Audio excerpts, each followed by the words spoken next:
Hello, welcome to the Inspiring Your Shine podcast. My name is Rebecca, your personal growth mentor, and I support women business owners with smart and simple success strategies to rise above the competition and build a foundation for six-figure success. Listen in and be empowered with the truth, because this is the place to be if you want to shine bright and make a difference.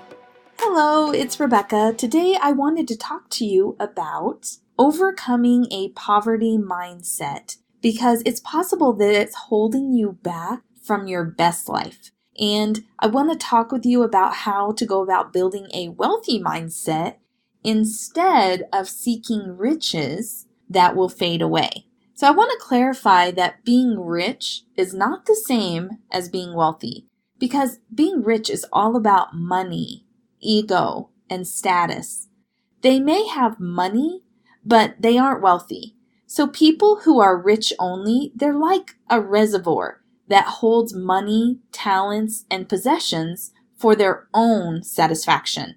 Whereas wealthy people are like a river. Money, talents, influence, and possessions flow through them to enrich the lives of others. Wealth is when you have more than enough money, but you use your wealth and influence wisely to make a difference. And wealthy people also have an abundance of happiness, satisfaction, and meaningful relationships. And I know that you want that life as well. So we're going to be focusing on breaking down what a poverty mindset is, and then we're going to be helping you to see what a wealthy mindset is so that you can make sure that you're aligning with a wealthy mindset. I thought I would share with you a little bit from my own experiences. I've personally had to break away from generations of a poverty mindset, and it really blocked me from moving forward and creating wealth in my life all the way through my 20s. And even though I was working hard as an entrepreneur back in my 20s, trying to create wealth, I wanted to give you a little bit of background because maybe you can relate to parts of my story. I also want to help you to understand and recognize how much our environment that we grew up in has shaped the way that we think, our mindset, our beliefs. So when I was young, my stepdad owned a business, and financially we were very unstable. It was feast or famine all the time, and when money flowed in, they would lavishly spend the money on things that made us look and feel rich, but when the money was gone, it was like a cruel joke, because I would come home from school to an empty house. All of the Rent-A-Center furniture would be returned, and our nice vehicles would be replaced with a hoopty that for some reason was always brown and completely embarrassing to be seen in. So this is the way things would go in my life when I was young. One week, we'd be eating steak, and the next week, we would be paying with food stamps. And that was back during the time when food stamps were in these booklets, and they were paper, and you had to tear them out one by one.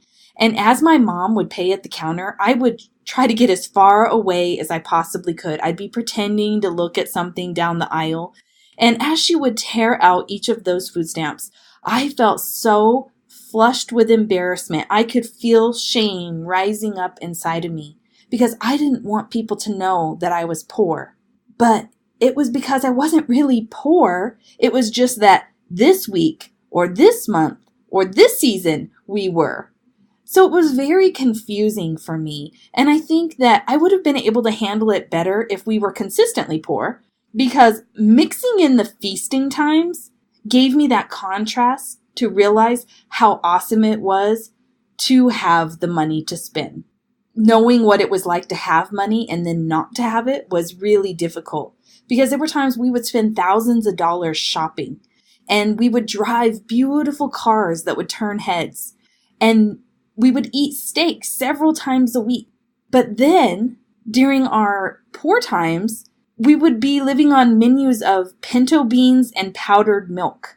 And that was only after my mom had to go and pawn his watch and her diamond rings in order to get food to feed us. So growing up, I heard over and over, we can't afford it. And my choices always felt limited by how much money we did or didn't have. And I resented that. I didn't get to do a lot of things that I saw my friends doing, and I didn't understand because it felt like we had money sometimes, but they never seemed to have money to spend on me. I had unhealthy relationships with money most of my life because of how I grew up. Because of my experiences, I created deep belief systems that money equated to happiness. Because when we had money, there was laughter and fun, and I felt proud and accepted. And when we were struggling financially, there was tension and fighting, and I felt shame and embarrassment. And often, over and over throughout my life, I remember thinking that if I just had enough money, life would be better. That if I had money, life would be better. I would think it over and over throughout my life. I would daydream about being rich, and I swore that when I was grown, I would have money, and most of all, I would never use food stamps or visit a pawn shop or drive a hoopty. And I'm proud to say that I never did have to use those services. But I definitely did have to drive my fair share of hoopty cars along the way. But that's okay. I think that it kept me humble. So I'm telling you all of this because maybe you're like me and you had to break out of your own poverty mindset in order to allow abundance into your life. I was actively pursuing a life of the rich. As an entrepreneur, I was seeking money. But because my mindset was so twisted, because I believed that money added value to a person, and since I didn't have it, I would feel insecure about being enough. Whenever I was around people that had money, I would feel less than. So what was happening was I was actually pushing away the very thing that I wanted, and it was keeping me in the poverty cycle. And I also repeated a lot of the same mistakes that my parents had made, like spending more than I made, living in debt, feeling controlled by money all the time, and ultimately it was keeping me from that stable life of peace and prosperity that I desired. I wanted to be free, and I felt like money was what I needed to be free. And I remember sitting down with the coach for the first time, and I said, I just want to be free. And she said, freedom is free. You could be free right now. And I was like, you don't understand. I don't have money, so I can't be free. But now I understand how lost I was, that I truly put so much on the value of money, my esteem, my choices, everything that I wanted, my dreams and my goals, I put on money. And now I understand, and what you're going to understand by the time we go over this, that wealth has very little to do with money, and freedom is free. So maybe you also believed that money will make you happy, or that money adds value to your self-worth. Maybe you've repeated some of the mistakes of the generations before you, and you continued with the poverty mindset like I did for so many years. Before we get into what a wealthy mindset is, I would like to clarify what a poverty mindset is. You can make over $100,000 a year, which most people would consider a good amount of money, but you could still have a poverty mindset and be struggling every day of your life.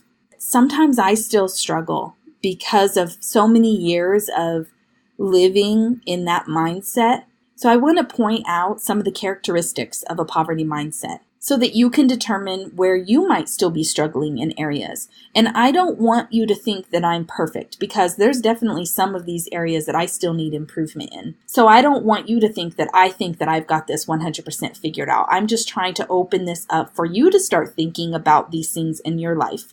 And because there are people around that might be listening to this that know me personally, and they are aware of where I struggle. So I don't want at all to make you think that I'm trying to act like I am 100% wealthy mindset all the time. That's not the case, but I am way better than I used to be. And that's all that I want to help you with. I want you to identify where you might be in a poverty mindset, and I want you to be focusing on having a wealthy mindset.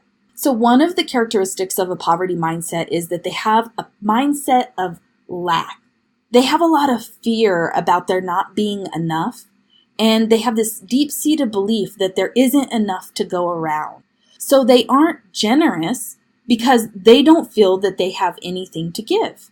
They might even have good intentions about what they want to do or would do if they had the money, but they never actually do anything intentionally to give too much at all. They tend to keep it all for themselves. They hoard what they have. They hoard their money, their possessions, their talents, and even their time because they feel like they don't have enough to give.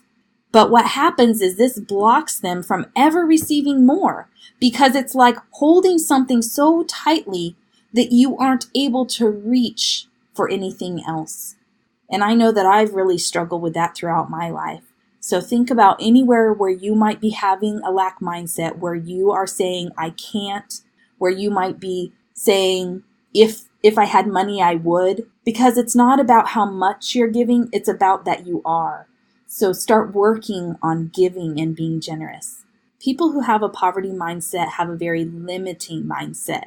And that means that they have an overarching belief that they aren't enough. They want more, but they refuse to take any steps to produce a different result. Or if they do start doing something, they want rewards fast and they aren't willing to pay the full price to get the reward. And often they don't even invest any time to learn something new. So you know that saying of, if you keep doing the same thing, you can't expect a different result. That's insanity. So someone with a limiting mindset will talk themselves out of things before they even try doing anything. And that makes them miss opportunity after opportunity that's coming their way. Because the abundance and the opportunities around us are limitless. But we have to have eyes to see those opportunities. And when you have a limiting mindset, you just don't see them. One other thing that's very common in a poverty mindset is there's a lot of jealousy. There's jealousy about what other people possess, and they tend to want to tear other people down instead of building people up. Because it's not just about what possessions people have or more money. It's also their gifts and talents that they get jealous of. They often dislike people just because it makes them feel less than when they're around people that have what they consider more than them. So they find fault with them in order to make themselves feel better. Because a poverty mindset includes a low self-esteem. They don't know how amazing they are. And so I want to remind you that personal growth will always precede financial success. So when you grow your self-esteem, when you work on you as a person, then you will have opportunity for more to come into your life. Because when you don't love yourself enough, when you don't think that you're worthy of things, you will block them and you will sabotage every opportunity you get. Another thing that I know, I used to do this a lot and I heard it throughout my life, is people in a poverty mindset are victims. They're always taking that victim stance. They want to blame everybody else. They don't take responsibility for their role in it. And they make excuses for why they are where they are instead of owning their own bad decisions and the things that they could have done better. They just want to blame everyone else and make excuses all the time. And they have this belief that they're stuck and that they have no choices because they're playing that victim role. They're not empowering themselves with the thought process that they can have and do more. So they stay stuck. This is something that I did learn from a young age. This is one area that I improved younger. And that was that I learned that we always have a choice.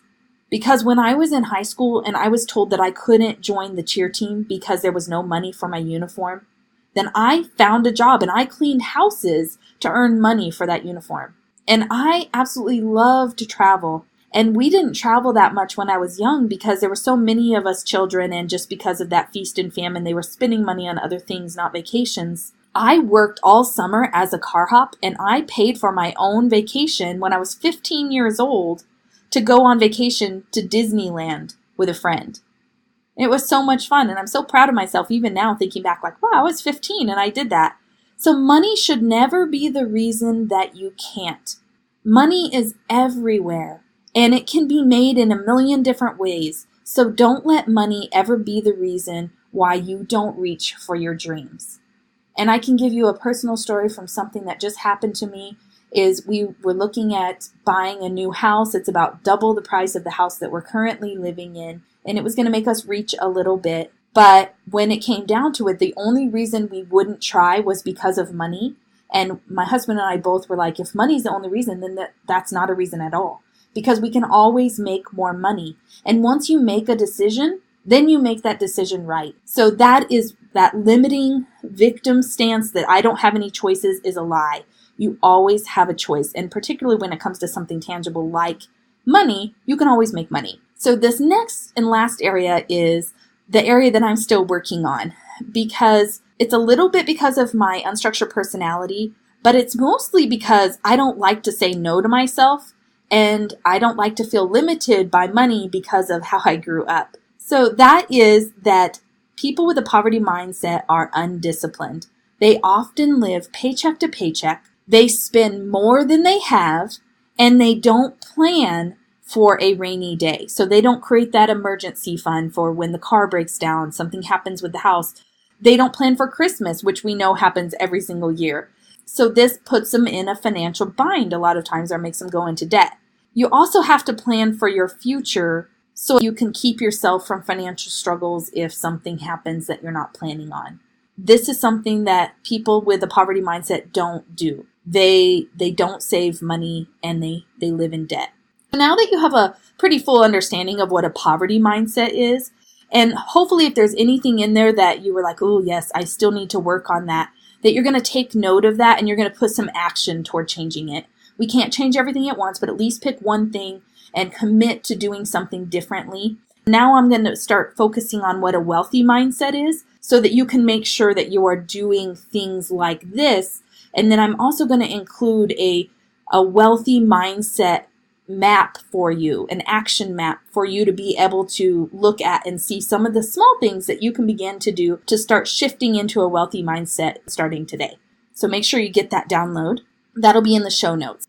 One of the great traits of wealthy people is that they are humble, that they don't think of themselves as better than anyone else. And they're continually always working to be even better than they are. They have a growth mindset. And they don't view themselves as the master of their money because of that humility that they possess. They don't view themselves as a master of their money, their talents, or their time, but they view themselves as a servant that has been given the responsibility and that they have to use all of those gifts wisely. You will see people that are very wealthy don't have a whole bunch of ego. They are always trying to learn more and asking questions. And they're pretty responsible with what they've been given. And like I said, it's not just about their money. It's about their time and their talents. They're responsible with it all. Another thing that people with a wealthy mindset do is they practice gratitude all the time. And they don't take what they have for granted.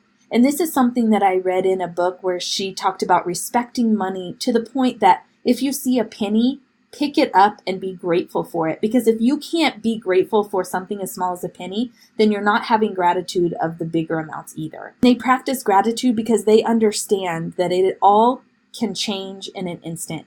That this life and this possessions that we have, the health that we have, all of it is passing away every single day.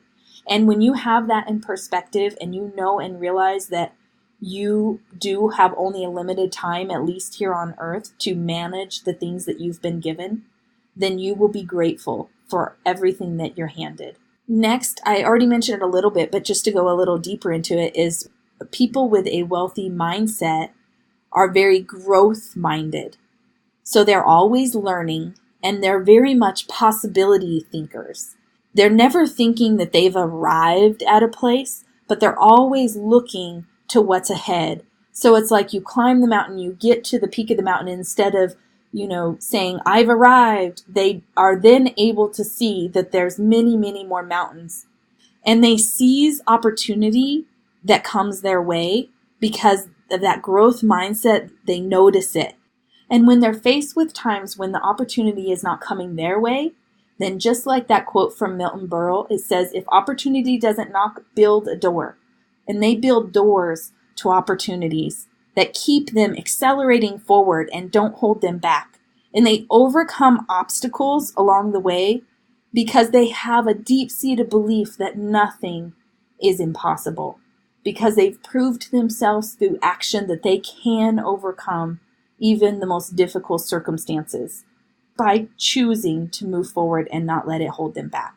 Another thing that's very common for a wealthy mindset is they're very community-oriented, and they understand that together you rise and alone you fall. They are not fiercely independent because they understand that it's the power of community and connection that make them great, that they can't do it alone.